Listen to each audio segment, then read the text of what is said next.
નમસ્કાર દર્શક મિત્રો, મહાસાપરા ન્યૂઝ કચ્છી ટીવી સમાચારમાં આપ સૌનું સ્વાગત છે। મિત્રો, ખાસ કરીને અત્યારે હું જયવલસિંહ જાડેજા, દિલીપ ગજર અને સંદીપ ખારવા, મહાસાપરા ન્યૂઝની ટીમ અત્યારે સૂકો કોરો પટ તમને જોવા મળી રહ્યો છે। અને સૂકો કોરો પટ એટલે કે બન્ની પચ્છમ, જ્યાં ઝાંઝવાના જળ દેખાશે, મૃગજળની તમને આભાસ થશે, પરંતુ પાણી નથી। ચોખ્ખો પટ તમને દેખાશે, ઘાસનું એક તણખલું નથી, કારણ કે કચ્છમાં અછત છે। તેમ છતાં વ્યક્તિ અંદર હજુ ભીનાશ જે છે એ તાજી છે, કચ્છિયત જે છે એ વ્યક્તિ અંદર જોવા મળે છે। ત્યારે આજે અમારો પ્રવાસ છે બન્ની પચ્છમ વિસ્તારમાં। ત્યાંના લોકોને મળશું, કઈ સરકાર ઈચ્છે છે 2019માં, શું મૂળ છે આ મતદારોનું। આ વિસ્તાર જે અંતરિયાળ વિસ્તાર છે અને ત્યારબાદ એ સરહદ ચાલુ થાય છે, જ્યાંથી પાકિસ્તાન ખૂબ નજીક છે, એટલે ખૂબ સંવેદનશીલ વિસ્તાર, ખૂબ કહી શકાય કે આપણે અવગણી ન શકીએ એવો વિસ્તાર અને માલધારીનો આ પ્રદેશ છે। ખેતી ખૂબ નહિવત, પરંતુ પશુપાલન જે છે એ મહત્વનો જ્યારે આ પ્રદેશ છે ત્યારે અહીંના પશુપાલકો શું ઈચ્છે છે, તો અમે આ કાર્યક્રમ લાઈવ કરશું થોડી જ વારમાં, તો આપ અમારી સાથે જોડાયેલા રહેજો।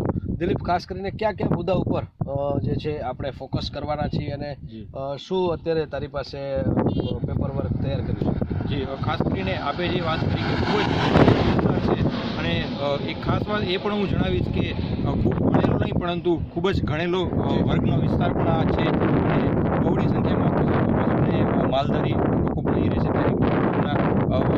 પછી માલધારી લોકો માટે ખાસ કરીને સરકારે કે કચ્છના સાંસદ શ્રી સુમોદરે કયા અહીંયા કરે વિકાસ એના વિશે પણ વાત કરશું। વગેરે પ્રશ્નો વિશે આપણે અહીંના લોકોને અને સ્થાનિક રોજગારીની પણ અહીં વાત આવતી હોય, જ્યારે સરહદ પણ ખૂબ નજીક છે, ત્યારે સરહદી ક્ષેત્રે પણ શું અહીં કહી શકાય કામો થાય તેના વિશે પણ વાત કરશું।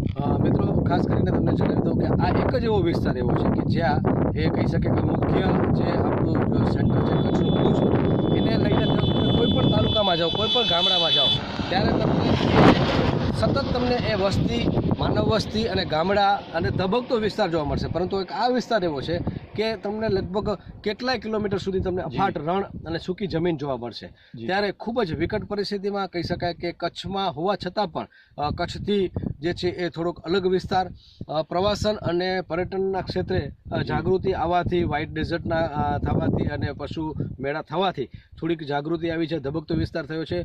ભૂતકાળ ખૂબ ઉજળો હતો અને કહી શકાય કે અહીંયા હાથી ઘાસ થતું, અને એ ઘાસમાં જો હાથી જતો રહે તો પણ દેખાય નહીં એવડા મોટા ઘાસ અહીં થતા હતા। પરંતુ ઘાસિયા મેદાનની પરિસ્થિતિ શું છે, પશુપાલનને દૂધના પૈસા મળે છે કે નહીં, ડેરીની શું પરિસ્થિતિ છે, અછતમાં અત્યારે ખાસ કરીને નિભાવ થઈ રહ્યો છે કે શું, આરોગ્ય, શિક્ષણ, રહેણીકરણી અને પાયાની સુવિધાઓ, પ્રાથમિક સુવિધાઓથી કેટલા લોકો સંતુષ્ટ છે કે પછી વંચિત છે, સત્તાનું પુનરાવર્તન કે પછી પરિવર્તન। જોતા રહો મહાસાપરા ન્યૂઝ। જી।